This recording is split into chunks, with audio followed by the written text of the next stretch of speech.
فبأي آلاء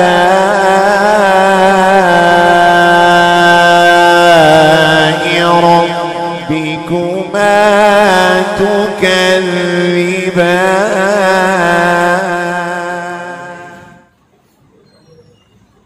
کفار مکہ کو تنبیہ کرنے کے لیے نبی اکرم صلی اللہ تعالی علیہ وسلم کو فرمایا کہ محبوب آپ ان سے کہیں گزشتہ کل جو آیت ذکر ہوئی تمہیں کس نے پیدا کیا، تو کہیں گے اللہ تبارک و تعالیٰ نے۔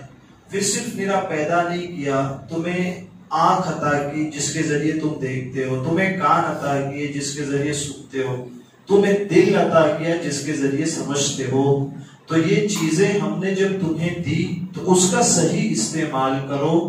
آنکھ کے ذریعے اللہ کی بنائی ہوئی کائنات کو دیکھو، جس کے ذریعے جب دیکھو گے اور دل کے ذریعے اس میں غور و فکر کرو گے اور کان کے ذریعے سنو گے باتیں قرآن کی آیتوں کو، اور جب سمجھو گے اس کو تو پھر اس بات کی گواہی دو گے کہ یقیناً اور حقیقتاً اس کائنات کا کوئی معبود ہے جسے رب کہا جاتا ہے، جسے اللہ کہا جاتا ہے، یعنی کہ تم اقرار کر لو گے۔ لیکن اپنی دشمنی اور نفرت کے سبب تم ہمارے نبی کی بات نہیں مانتے ہو، اس کے سبب تم سچائی سے دور ہو رہے ہو اور اپنی گمراہی کے اندر ہمیشہ پڑے رہے۔ اس کے بعد پھر اللہ تبارک و تعالیٰ فرماتا ہے محبوب انہیں پھر کہیں آپ، ایک تو یہ کہا گیا کہ تمہیں کس نے پیدا کیا، یہ اب پھر دوسری بات کہ محبوب آپ فرمائیے کیا، قل هو الذی ذرأکم فی الارض وإلیہ تحشرون، وہی ہے جس نے تمہیں زمین میں پھیلایا، انسانوں کو بنانے کے بعد تمہیں ہمیں زمین میں پھیلایا، وَإِلَيْهِ تُحْشَرُونَ، اور اتنا نہیں کہ پھیلا دیا، اللہ آگے فرماتے پھر وہی بات کہ تمہیں ہماری ہی طرف پلٹ کے آنا، ہم نے ہی تمہیں پھیلایا۔ پھر یہ بھول مت جانا کہ اب ہم نے کہیں نہیں جانا، یہی رہنا۔ اس بات کو پھر ساتھ میں ذکر کیا کہ ہم نے پھیلا دیا، اب ہماری طرف تمہیں پلٹ کے آنا۔ ایک بات پھر اس کے بعد اللہ فرماتا ہے وَيَقُولُونَ مَتَى هَذَا الْوَعْدُ إِن كُنتُمْ صَادِقِينَ۔ جب یہ بات کہی نبی اکرم صلی اللہ تعالی علیہ وسلم نے تو وہ کفار مکہ پلٹ کر کے جواب دینے میں کیا کہتے، وہ یہ کہتے یہ وعدہ کب آئے گا؟ ایک قیامت کا ذکر، مرنے کے بعد دوبارہ اٹھایا جانا، قیامت کا ذکر، ایک ہم برائی کریں گے تو عذاب آئے گا، یہ دوسری دو چیزیں۔ تو اب کفار مکہ پلٹ کر کہتے کیا کہ تم جو وعدہ کرتے ہو کہ قیامت آئے گی، تم یہ کہتے ہو عذاب آ جائے گا، تو کفار مکہ اب کہتے کب آئے گا وہ وعدہ؟ اگر تم سچے ہو تو پھر لے آؤ وہ وعدہ، اگر تم سچے ہو تو لے آؤ وہ عذاب، ہم تو تیار ہے عذاب لینے کے لیے، عذاب میں مبتلا ہونے کے لیے ہم تو تیار ہیں، لے آؤ اگر تم سچے ہو تو وہ عذاب۔ پھر اس پر اللہ تبارک و تعالیٰ نے پھر محبوب کو فرمایا محبوب پھر آپ اس کا جواب دیں، قل انما العلم عند اللہ، یہ علم قیامت کب آئے گی اس کا حقیقی اور ذاتی علم تو اللہ تبارک و تعالیٰ کے پاس ہے، اللہ جانتے ہیں وہ کب آئے گی اور اچانک آ جائے گی۔ کیسا پتا ہے کہ لقمہ ایک کسی نے لقمہ اٹھایا ہوگا، وہ لقمہ اس کے ہاتھ میں ہوگا، ابھی منہ تک نہیں پہنچے گا اور قیامت آ جائے گی، اتنی اچانک آئے گی قیامت۔ ہاں حقیقی علم اس کا اللہ کو، وَإِنَّمَا أَنَا نَذِيرٌ مُبِينٌ، اور محبوب آپ کیا کرتے ہیں؟ کہ اللہ تبارک و تعالیٰ نے فرمایا محبوب آپ کا کیا کام ہے؟ حضور فرماتے ہیں میں تو یہی صاف طور پر ڈر سنانے والا ہوں، میں تو ڈر سناتا ہوں اپنے رب کا تمہیں کہ لوگوں آج نہیں مانو گے تو کل قیامت آئے گی، کل قیامت آئے گی تو آج نہیں مانتے تھے تو کل مان جاؤ گے کہ رب کا عذاب سچا ہے، وہ عذاب دے گا، اور وہ قدرت رکھتا ہے کہ دنیا میں بھی عذاب دے، لیکن وہ دنیا میں نہیں دیتا اس لیے کہ کاش ہم سدھر جائیں، کاش ہم سیدھی راہ پر آ جائیں، صحیح راستے پر آ جائیں۔ تو یہاں جو پہلی بات ذکر ہوئی کہ حبیب آپ فرما دے ان کو اللہ وہی ہے جس نے کیا گفتگو، زبان ہماری الگ ہے، پھر لباس ہمارا الگ ہے، رنگ ہمارا الگ ہے، لباس ہمارے الگ ہیں، شکل الگ ہے، صورت الگ، یہ سب ڈیفرنٹ ہونے کے باوجود بھی اس ایک ہی زمین میں ہم سب کو پھیلا دیا ہے اللہ تعالیٰ۔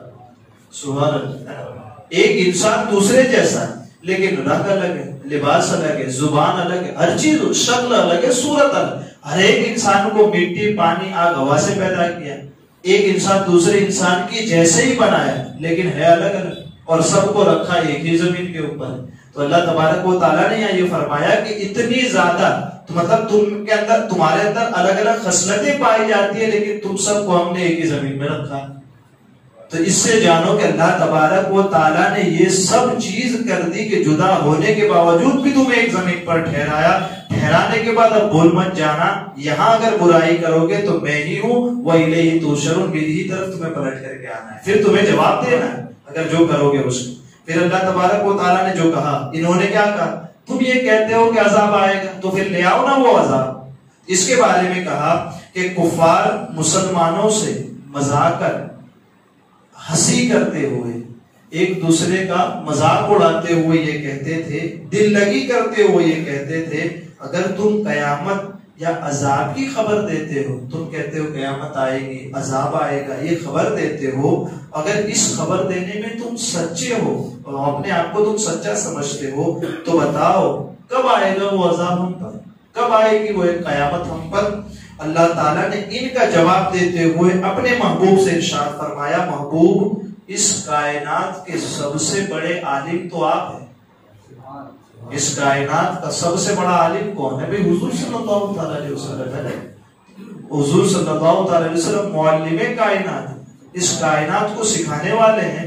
تو اب وہ جواب دے رہے ہیں، اس دنیا کے سب سے بڑے عالم جواب دے رہے ہیں، آپ مشرکین سے بتائیں کہ اس کا علم اللہ تبارک و تعالیٰ کے پاس ہے، میں تو عذاب اور قیامت کے آنے کا تمہیں ڈر سناتا ہوں، بس مجھے اتنا حکم ہوا ہے کہ جو چیز رب نے آسمان سے اتاری میں آپ کو سنا دوں، تو میں نے وہ چیز سنا دی، ٹھیک ہے یہ چیز۔ لیکن یہاں ایک بات خاص طور پر ذکر یہ کرنی ہے کہ اس سے یہ ثابت نہیں ہوتا کہ اللہ نے قیامت کا علم حضور کو نہیں دیا، سمجھ رہے ہیں؟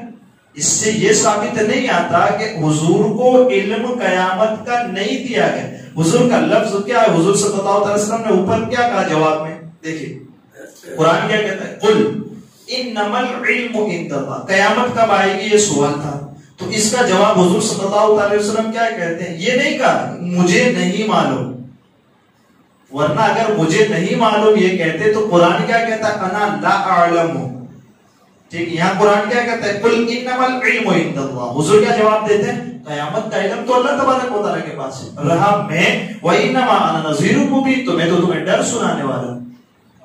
پتا چلتا ہے کہ جواب جب معلوم ہو تو پھر دوسرا جواب معلوم ہو لیکن دینا نہ ہو تو پھر راستہ دوسرا اختیار کیا جاتا ہے۔ مجھے معلوم ہے کہ بھروچ کس طرح جائیں گے آپ، بھروچ کا راستہ کون سا ہے، ٹھیک ہے، لیکن اب مجھے آپ کو بتانا نہیں ہے تو میں کیا کہوں گا؟ ہاں بھائی بھروچ شہر ہے گجرات کا جو انکلیشور کے بازو میں پڑتا ہے، لیکن ہم نے یہ کہا آپ کو کہ اس کا یہ والا راستہ۔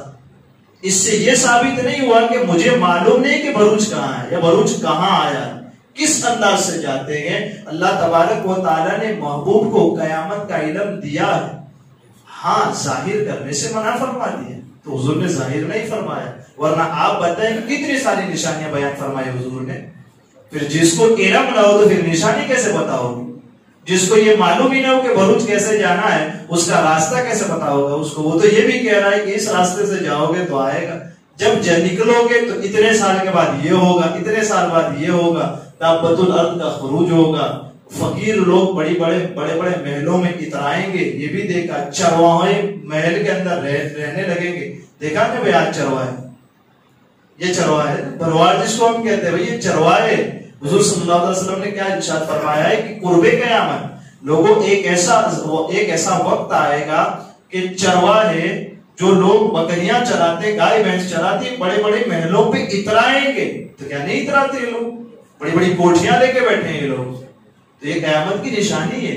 اگر قیامت کا علم حضور کو نہ ہوتا تو پھر نشانی کیسے بتا جاتے؟ یعنی کہ حضور صلی اللہ علیہ وسلم کو پتا تھا، لیکن رب نے کہا محبوب آپ انداز اس اعتبار سے جواب کا دے، تو محبوب نے جواب کا انداز یہ اختیار فرمایا اور کہا کہ رام میں تو تمہیں ڈر سنانے والا ہوں۔ ورنہ پھر حضور صلی اللہ تعالیٰ علیہ وسلم کو اللہ تبارک و تعالیٰ نے ہر چیز کا علم عطا فرمایا۔ یہ ٹھیک ہے، یہی بات ہے اصل کیا، اللہ کا جو اپنا علم ہے وہ ذاتی ہے، یعنی کسی کے بتانے سے نہیں ہے، اللہ کو اپنا علم، اللہ کا جو علم ہے وہ اپنا ذاتی ہے، کسی کے بتانے سے نہیں، اور حضور کو جو علم ہے وہ اپنا ذاتی نہیں، وہ اللہ کے بتانے سے حضور کو معلوم، یہ ہے اصل فرق، ٹھیک ہے؟ تو حضور سب کچھ جانتے ہیں، جو ہو چکا ہے، جو ہوگا حضور جانتے ہیں۔ جو یہ بات ہم جو کہتے ہیں وہ کس انداز سے کہتے ہیں؟ حضور خود سے نہیں جانتے، وہ اللہ کے علم عطا کرنے سے جانتے ہیں، اور جو علم عطا کیا ہے اللہ تبارک و تعالیٰ نے حضور کو، اس میں قیامت کا علم بھی شامل ہے، ٹھیک ہے؟ تو یہ ہے ایک چیز، اس میں ہمیں اور آپ کو بھی ایک سبق یہ ملتا ہے کہ اللہ تبارک و تعالیٰ نے اس پوری کائنات کو بنایا ہے، ہمیں اس دنیا میں پیدا فرمایا ہے، اس کے بعد ہم نے دوبارہ اٹھ کر کے اپنے حساب، اپنا حساب اور اپنے کرتوت، اپنے کاموں کا جواب دینا۔ تو پھر اس دنیا میں ہم اپنی مرضی سے زندگی نہ گزارے، بلکہ اللہ اور اس کے رسول کی مرضی سے اپنی زندگی گزارے، تاکہ کل جب حساب دینے کی باری آئے ہماری، تو وہ ہمارا اور آپ کا حساب آسان ہو، آسانی سے وہ ختم ہو جائے۔ ورنہ اگر ہم نے اپنی مرضی سے زندگی گزاری ہوگی تو پھر وہ حساب ختم نہیں ہوگا۔ یہاں تک کہ فرمایا گیا کہ کل قیامت میں جب حساب لینے کا باری شروع ہوگی نا، مالداروں کے حساب کی، تو 50,000 دن کا ہے نا ایک دن، وہ قیامت کا دن کتنے سال کا؟ 50,000 سال کا ایک دن۔ اس میں مالداروں کے بارے میں یہ بتایا گیا بس وہ 50,000 سال تک خالی حساب ہی دیتے رہیں کہ مال کہاں سے کمایا، کہاں خرچ کیا۔ 50,000 سال تک، یہاں تک کہ یوں کہا جنتی جنت کی طرف چلے جائیں گے، جہنمی جہنم کی طرف چلے جائیں گے، لیکن یہ مالدار کو حساب ہی دے رہا ہوگا کہاں کمایا اور کہاں خرچ کیا۔ تو اس لیے اللہ سے مال بھی اتنا ہی مانگو کہ کل قیامت میں حساب آسان ہو جائے، جلدی جلدی ختم ہو حساب۔ زیادہ مال کی ہوس بھی نہیں رکھنی چاہیے، بس اتنا ملے کہ کھائیں اور ختم، اور اللہ کی راہ میں خرچ کریں۔ اگر زیادہ مال آئے گا تو پھر اس کا حساب بھی ایسا ہو، 50-60 ہزار تک سال تک حساب ہی دیتے رہے۔ اللہ تعالیٰ اس حساب سے ہم سب کی حفاظت فرمائے، کہنے سننے سے زیادہ علم اور عمل کی توفیق